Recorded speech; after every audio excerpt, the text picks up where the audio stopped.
Bab 1420, ikut terjebak. Dao leluhur begitu sedih, semakin dia menangis, semakin patah hatinya, dan air matanya pun mulai mengalir. Awalnya dia adalah orang terkuat di 10 alam semesta ekstrim, tetapi dia tidak pernah menyangka bahwa semua yang dia lakukan hanyalah mahar untuk orang lain. Jika memang seperti ini, dia sebenarnya bisa menerimanya, lagi pula, kemampuannya tidak sebaik orang lain. Tetapi, mengapa semua orang dibangkitkan dan keterampilan mereka dipulihkan, tetapi dia satu-satunya yang tidak? Mengapa? Bukankah ini diskriminasi? Itu benar-benar penindasan. Gujina Sui menatapnya. Kamu yang kamu tahu. Katakan pada aku. Dia sebenarnya tidak tahu banyak tentang Sander Ye, karena Sander Ye telah menerima seluruh dunia lain dan 10 gurun ke dalam pagoda kecil. Untungnya, ada satu ikan yang lolos dari jaring.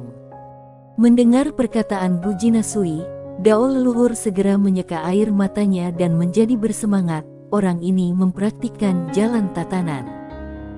Jika kalian ingin membunuhnya, jangan menahan diri. Kirimkan semua orang kuat di seluruh peradaban dan jangan beri dia kesempatan sedikitpun. Gujina Sui meliriknya dan berkata, dia hanya berada di level Kaisar Agung. Bukankah terlalu berlebihan untuk mengerahkan semua orang kuat di seluruh peradaban? Dao leluhur melambaikan tangannya dengan cepat, tapi, orang ini sangat jenius dan otaknya sangat berguna. Jika kamu tidak segera membunuhnya, akan ada masalah yang akan terus datang. Sambil berbicara, dia menegaskan lagi dengan ekspresi serius, jangan remehkan dia. Kita harus menghadapinya dengan kejam. Semua orang harus menyerang bersama. Kita tidak boleh memberinya kesempatan sama sekali. Gujina Sui menatapnya, apakah dia sendirian? Dao leluhur ragu sejenak, lalu berkata, dia tidak sendirian. Dia memiliki bibi di belakangnya. Tapi kamu tidak perlu khawatir. Bibinya tidak terlalu kuat. Peradaban tanah kuno pasti bisa mengalahkan dia. Oh. Gujina Sui mengatakannya dengan ringan, dan tidak ada komentar lebih lanjut. Dao leluhur menatap Gujina Sui dan sedikit bingung. Apakah wanita ini percaya atau tidak? Gujina Sui bertanya, apakah dia punya bibi? Dao leluhur mengangguk, Lia. Memikirkan wanita mengerikan bergaun polos, ketakutan yang mendalam muncul di matanya, tetapi dia menyembunyikannya dengan sangat baik. Dia tidak bisa membiarkan wanita di depannya melihatnya. Jika pihak lain menyadari bahwa wanita bergaun polos itu tidak sederhana, dia mungkin tidak akan menargetkan Sander Ye. Gujina Sui bertanya, seberapa kuat bibinya? Dao leluhur berkata dengan tenang, jika di tempat kamu, seharusnya berada di puncak Kaisar Semu Abadi. Mungkin, bisa sedikit lebih tinggi. Gujina Sui mengangguk, aku mengerti. Dao leluhur menghela napas lega. Wanita ini sangat mudah dibohongi. Gujina Sui tiba-tiba bertanya, apa kamu tertarik untuk bergabung dengan tanah kuno? Dao leluhur berkedip, apa boleh? Gujina Sui berkata, kamu berbakat, dan kami sedang merekrut orang-orang berbakat. Dao leluhur tertawa, kalau aku bersedia bergabung dengan tanah kuno, tidak tahu posisi apa yang tanah kuno bersedia berikan kepadaku. Gujina Sui berkata, kekuatanmu belum sembuh. Dao leluhur berkata cepat, walaupun alamku belum pulih, otakku bekerja dengan baik. Gujina Sui mengangguk, jadi begitu. Dao leluhur berkata dengan serius, kalau kamu ingin berurusan dengan Sander Ye, aku dapat membantu. Meskipun aku tidak memiliki kekuatan, tidak ada yang mengenal Sander Ye lebih baik daripada aku. Kelemahan terbesarnya adalah dia menghargai persahabatan dan penuh nafsu. Kita dapat mulai dari dua aspek ini. Gujina Sui meliriknya dan berkata, ceritakan padaku semua yang kamu tahu. Dao leluhur mengangguk, baik. Setelah beberapa saat, dia menceritakan kisah Sander Ye. Gujina Sui mendengarkan dengan perlahan dan menganalisis karakter yang disebutkan Dao leluhur. Ketika dia mendengar bahwa Fa Safan dan Sander Ye adalah musuh bebuyutan, dia tiba-tiba membuka matanya dan berkata, "Kamu mengatakan bahwa Fa Safan dan dia adalah musuh bebuyutan?" Dao leluhur mengangguk, "Lia." Gujina Sui berkata, "Ceritakan padaku secara detail." Dao leluhur melirik Gujina Sui, lalu perlahan menceritakan kepadanya apa yang terjadi di 10 alam semesta ekstrim. Setelah Dao leluhur selesai berbicara, paviliun tiba-tiba menjadi sunyi. Dao leluhur merasa sedikit tertekan. Gujina Sui tiba-tiba berkata, "Kamu bisa turun dan melakukan pekerjaan sipil terlebih dahulu. Ketika kultivasimu pulih perlahan, aku akan memberimu posisi yang bagus. Bagaimana menurutmu?" Meskipun sedikit kecewa, Dao leluhur masih memiliki sedikit ide dalam benaknya. Dia tidak memiliki kemampuan nyata sekarang, jadi sudah sangat bagus untuk memiliki pekerjaan sebagai pegawai sipil. Dia mengangguk. "Baik." Gujina Sui berkata, "Keluarlah, seseorang di luar akan mengaturnya untukmu." Dao leluhur mengangguk, berdiri dan pergi. Gujina Sui berkata dengan lembut, "Fa Safan, penslik pena Tao." Sambil berbicara, dia memandang wanita di sampingnya. "Aku ingin semua informasi terperinci tentang pemilik pena Tao ini." Dia tahu pemilik pena Tao, tetapi dia hanya pernah mendengarnya dan belum pernah bertemu langsung dengannya. Wanita Mesya itu mengangguk, berbalik dan menghilang di tempat. Gujina Sui perlahan menutup matanya. Dia telah memperoleh banyak informasi berguna dari Dao leluhur, termasuk pemilik pena Tao, Fa Safan, dan detail pertempuran besar. Dan sekarang, dia hampir yakin bahwa pemilik pena Tao adalah salah satu orang yang bermain catur secara rahasia. Adapun Fa Safan, kebaikan dan kejahatan hidup berdampingan. Hal ini sungguh mengejutkannya, karena ia tidak menyangka bahwa Fa Safan dan Sander Ye adalah musuh bebuyutan. Awalnya, ia menduga bahwa Fa Safan dan Sander Ye mungkin memiliki hubungan, tetapi itu tidak benar. Gujina Sui tiba-tiba membuka matanya dan menyadari ada sesuatu yang salah. Dao leluhur berkata bahwa Fa Safan awalnya yakin akan menang, tetapi karena suatu alasan dia tiba-tiba gagal di saat kritis, dan semua kultivasinya diserap oleh Sander Ye. Karena itulah Sander Ye menjadi Kaisar Agung. Tentu saja, bukan itu intinya. Intinya adalah apa yang terjadi setelah Sander Ye kehilangan kultivasinya. Fa Safan memiliki kultivasi. Dengan kata lain, kultivasi Sander Ye dikembalikan kepada Fa Safan. Kedua orang ini ada hubungannya. Wajah Gujina Sui tampak muram seperti air.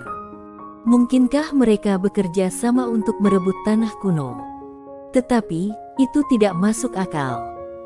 Jika kedua orang ini benar-benar bekerja sama untuk menguasai tanah kuno, Sander Ye seharusnya sangat jelas tentang semua situasi di tanah kuno. Tetapi, ketika Sander Ye datang ke Tariah kuno, jelas bahwa dia tidak mengetahui situasi di tanah kuno. Apakah dia berpura-pura? Gujina Sui mengerutkan kening, tetapi segera dia menolak idenya, karena jika Sander Ye benar-benar bergabung dengan Fa Safan, maka Sander Ye tidak akan begitu pasif pada awalnya, dan dia tidak akan tidak menyadari fakta bahwa ketiga peradaban telah bergabung. Gujina Sui mengerutkan kening, mengetuk sandaran tangan kursi dengan jarinya. Setelah berpikir lama, dia tidak tahu apa yang dia pikirkan, dan matanya tiba-tiba berbinar. "Aku sangat bodoh, mengapa aku tidak bisa mempertimbangkannya dari sudut pandang lain?" Jebakan. Jebakan. Ini awalnya hanya jebakan. Apakah ada kemungkinan Fa Safan adalah orang dari ayah atau bibi Sander Ye? Tetapi, Sander Ye tidak mengetahuinya. Dia sudah tahu kekuatan bibi Sander Ye dan ayahnya. Mereka jelas tidak sebanding dengan Fasafan. Tetapi, Fasafan bertarung dengan Sander Ye beberapa kali tanpa mati, dan dia semakin kuat. Ini tidak normal. Tidak hanya itu, ketika Sander Ye mampu melawan, Fasafan tidak mati. Setelah analisis ini, pikirannya berangsur-angsur menjadi jernih. Hanya ada 3 kemungkinan antara Sander Ye dan Fasafan. Pertama, Fasafan masih hidup karena ayah dan bibi Sander Ye sengaja tidak membunuhnya dan menyerahkannya kepadanya untuk dipecahkan, yaitu berlatih dengannya.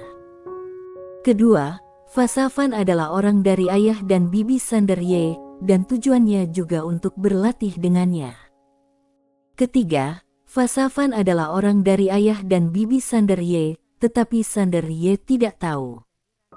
Dia hampir yakin itu adalah tipe kedua atau ketiga, dan pastinya bukan tipe pertama. Karena ketika Sander Ye membuyarkan kultivasi Dao leluhur tidak dikembalikan, yang berarti bahwa benda ini dapat dikendalikan. Karena dapat dikendalikan, itu dilakukan dengan sengaja. Sederhananya, itu dilakukan dengan sengaja untuk tidak diberikan kepada Dao leluhur, dan dengan sengaja memberikannya kepada Fasafan. Jika dia bukan salah satu dari mereka, mengapa repot-repot? Bukankah lebih baik memberikan semuanya pada Sander Ye? Mari kita melihatnya dari sudut pandang lain. Fasafan memang buah dari pohon kehidupan. Dia adalah buah dari peradaban Suiming.